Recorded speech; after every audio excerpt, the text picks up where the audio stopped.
Hello sir, my name is Dhaval Pandav. I am from collegedunia.com. A very warm welcome to our interview series which is called Thoughts on Education, where we interview with the various dignitaries such as owners, VCs, principals, HODs and teachers. Before I proceed with this interview, I would request you to give a brief introduction about yourself. Sir. So, myself, Dr. S.M. Kaur, Principal of Father C. Rodrigues Institute of Technology, Vasi, Navi Mumbai. I am working as principal last 8 years from 2015 onwards and as a faculty in last 34 years. So, I completed my PhD from IIT Mumbai and post-graduation from Walchand College of Engineering, Sangli. So, I played a role in university system as academicians in terms of Chairman Board of Studies and Academic Council member. Thank you.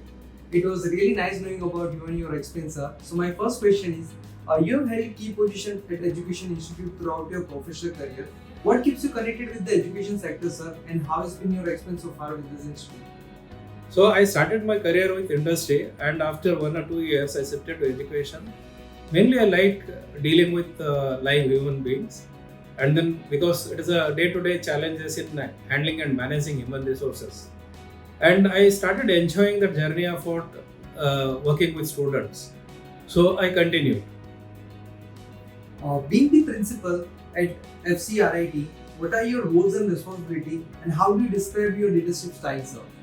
So being as a head of the institute of any institute, the major role comes in the planning, the entire academic model, the curricular and co-curricular activities.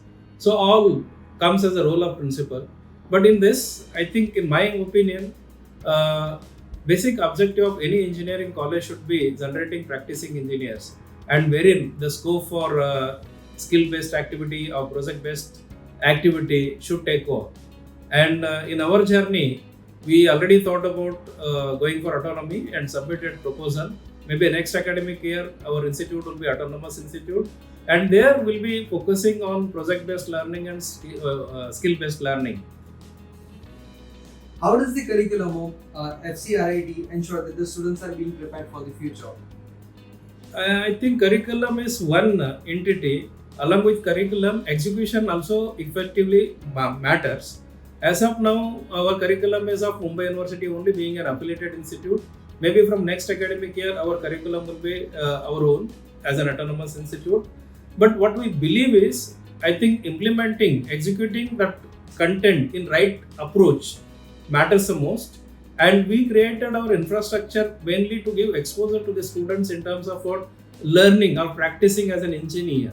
So we developed a lot of infrastructure to cater that particular requirement, and I can say proudly many of our students are now participating at national levels, winning prizes. So it goes on hand in hand, and then you can generate engineers only when you can give opportunity of working. So our students are getting those opportunities. The education system in India and other foreign countries are structured very differently. So, in your experience, what can involved student can learn by studying with this institute? As far as education is concerned, the foreign universities again self-learning content is on higher side, and in Indian context, I think it's a mandatory requirements. Now, maybe in the course of time, we may move towards the foreign university culture. In terms of flexibility will be given to the students. Maybe scope for self-learning also has to be enhanced, because finally you need to focus on what if you can develop practicing engineers in the institute itself, the many things can be achieved. So in that direction, I think we are also moving through the implementation of NEP in that direction. What do you see as the greatest strength of FCRIT?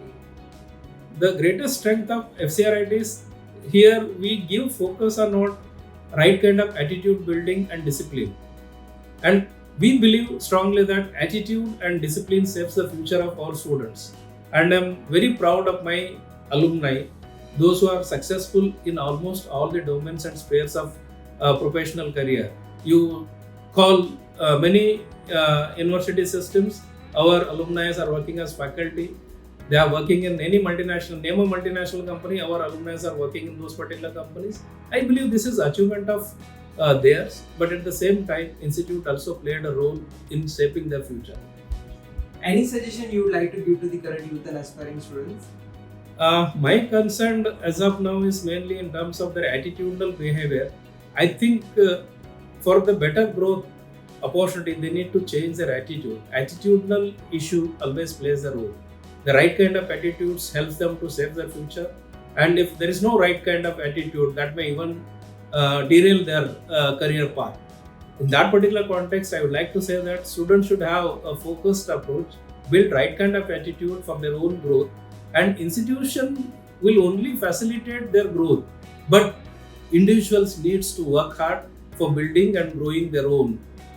It was pleasure talking to you and interviewing thoughts on education, sir. Thank you so much. Thank you.